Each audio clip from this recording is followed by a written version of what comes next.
Hey, fellow babies. Welcome to the Pachter Factor. We're on SIFTD. SIFTD's free.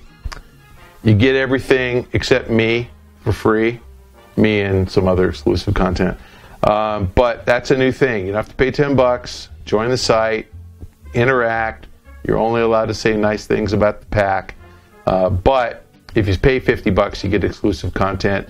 If you don't have $50, get in there, mix it up with the members. You can criticize anything on the site except me, and watch it on YouTube. Watch Pachter Factor on YouTube a week later. Anyway, welcome back. Our first question this week is from SIFTD from Rewind Play, or Ray Win Play, probably Rewind Play.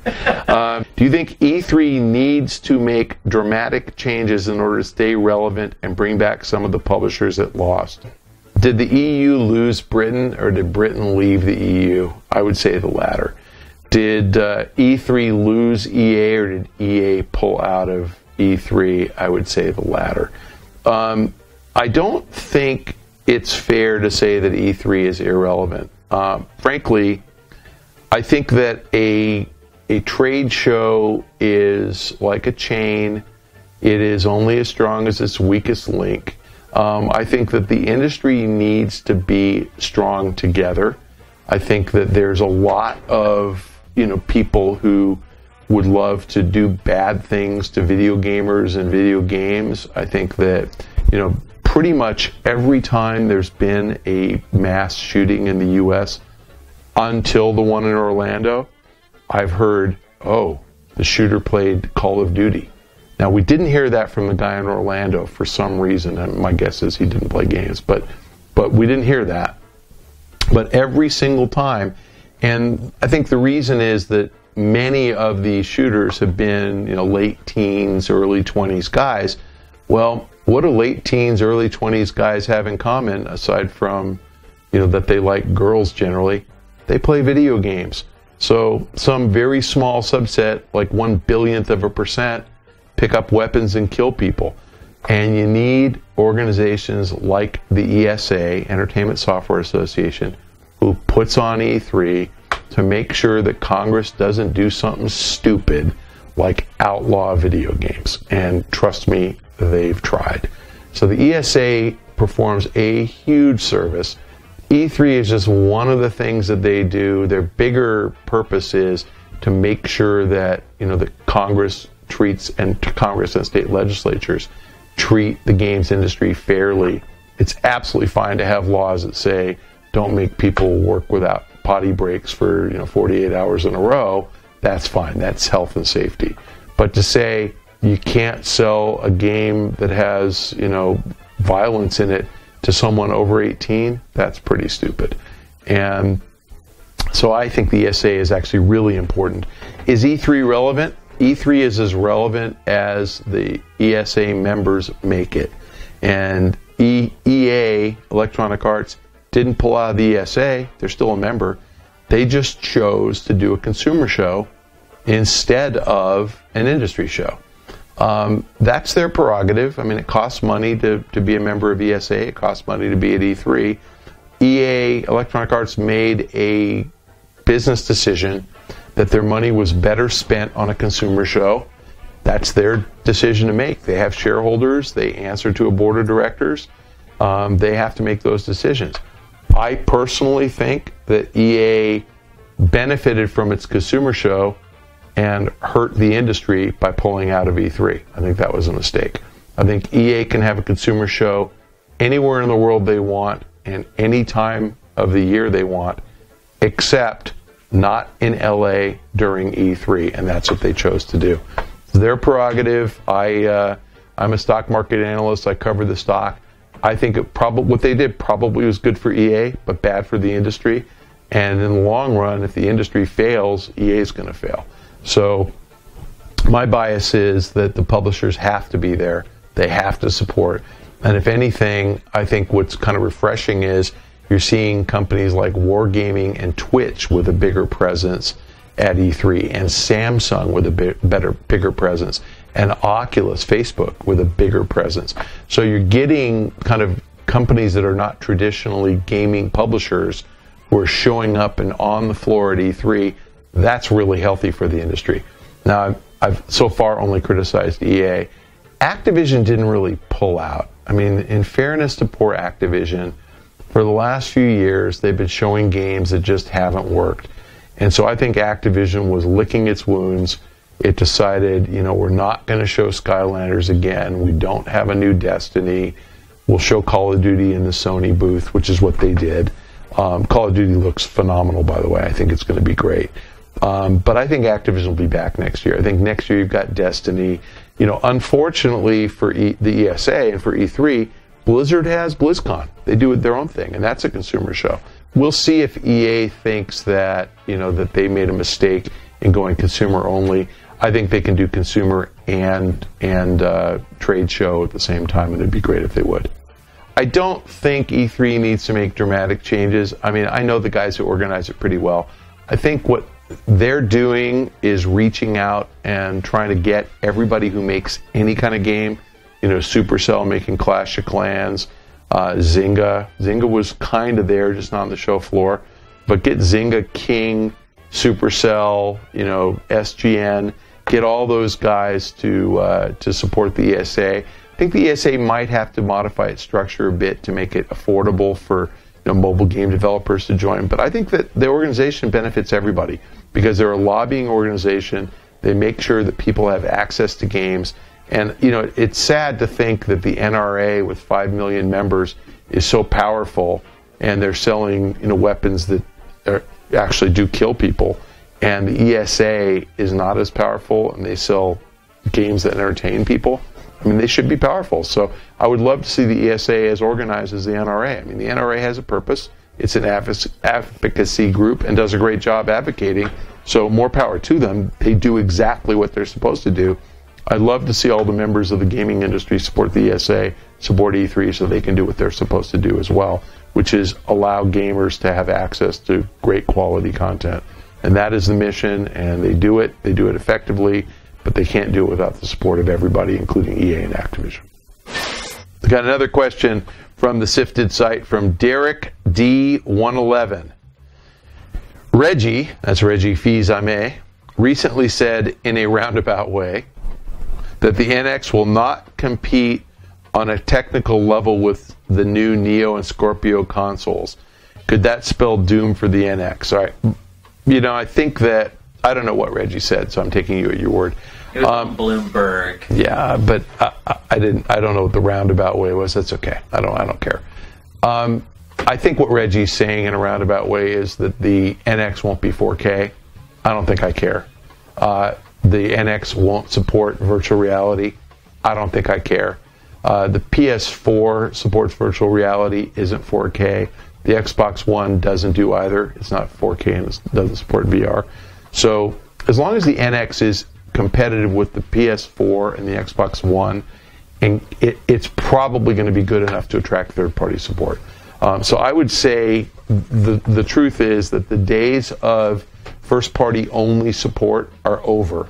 Honestly, I think as long as the third-party support the NX is going to thrive. And I think the way to make that happen is to make the system architecture similar enough to PlayStation 4 and Xbox One that a publisher can make the same game for the NX at low cost. If it's only $1 million or $2 million to port a game over to NX, they're going to get a lot of third-party support. And if you don't own a console yet, a next-gen console, and you can get all Nintendo games and all third-party games on the NX, why wouldn't you buy an NX? And the only reason you wouldn't is because you'd rather play Gears of War on your Xbox instead of Zelda on your NX. Or you'd rather play Uncharted 4 on your PlayStation or Days Gone instead of any kind of Zelda, Smash Brothers, Mario Kart game on your NX.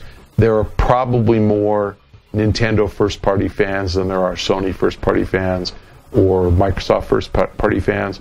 But ultimately, there are more fans of Call of Duty and Grand Theft Auto than there are fans of any of the first-party titles. And so you got to have those games on your console to thrive and survive. And that's what the NX has to seek. So we'll see. All right, fellow babies, our next question comes from the SIFTD site from Alex. Does it hurt sales when a game is released shortly before E3 like Mirror's Edge Catalyst was? Would it be more beneficial to show the game off one last time at E3 than release it? That's a good question, and the answer is that release windows are something that are they're deliberate, and so the publishers think about what the competitive slate is, where the game fits, how it competes with other games, in their lineup. I don't think anybody ever expected Mirror's Edge Catalyst to be a big blockbuster game. It didn't get particularly high Metacritic scores. I think it was in the low 70s. And it's not going to sell well. It's kind of a niche-y game. I mean, it's a fun game, but it's kind of a running, climbing, fighting, weird game. And it's, got an audience of 2-3 million people, which is great, but not like EA's going to, make or break their year based on that. And I think when they put together their release schedule and thought about it, they felt that a non-competitive time, which is way before holiday, would benefit the game the most. There weren't a lot of titles out at that time. I mean, Red Dead Redemption came out in the spring. So, a lot of people like this release window. Watch Dogs last time came out in May. And if you get the game right, I think had Mirror's Edge gotten in the high 80s, it would have sold a lot better. But it's a niche type of title. So I think EA was just trying to avoid having the game get lost, by releasing it at holiday. So no, I don't think it makes that much difference. I agree, E3 is a good, place to promote your game and get a lot of coverage. But the truth is, look at Overwatch, which came out about the same time as Mirror's Edge, and it's selling really well, and it didn't have E3 to support it. So that's the difference between a game that gets in the 90s and a game that gets in the 70s. People know about Overwatch because it's a great game, and they're into it, and they're playing it. And I think that thing's going to sell well before E3, after E3, next year, and the year after. So don't think it makes as much difference as your question suggests. Okay, we have a question from the SIFTD site from Mnemic. With the rise of indie game development, why haven't more publishers and developers considered developing more indie-sized games? Seems like a game like Rocket League would take considerably less time and financial risk to develop with much greater reward if it succeeds. So I guess the answer is it's the same with any entertainment form. It's the reason that the movie studios, instead of making 250 movies a year the way they did 15 years ago, they make 130 movies a year now. And what's interesting is that box office is actually higher now than it was 15 years ago. So 15 years ago, the U.S. box office was probably $8 billion, and it's about 11 now. Ticket prices have gone up. But if you take the $8 billion and divide it by 250 films, the average box office was a little over $30 million per film. If you take the 11 billion now and divide it by 130 films, average box office is like 90 million a film. So box office per film tripled by making fewer. That's what goes on with games. If you make a lot more games, sure, you might do 10 million in sales and you might only have 5 million in costs, but you're barely making a profit. I mean, after marketing expense and distribution expense, if you make $1 million profit, would you rather have 50 games that each make $1 million or one game that makes 50? And that's how the publishers look at it. So, it doesn't really make sense to hit a whole bunch of singles because it takes a whole, 4 of those in a row to score a run as opposed to hitting a home run. I mean, they just rather hit a home run. I asked the CEO of Zynga this question exactly. I said, what do you need in order to break even or make a profit on a game? Like, what kind of annual revenues? And he said, they don't cost us very much to make. I mean, obviously, they'll put more and more and more into games. But he goes, we probably, if you can ignore production costs, once the R&D is spent, he goes, we make money at $10 million a year. And he goes, but the problem is, how many of those can I do?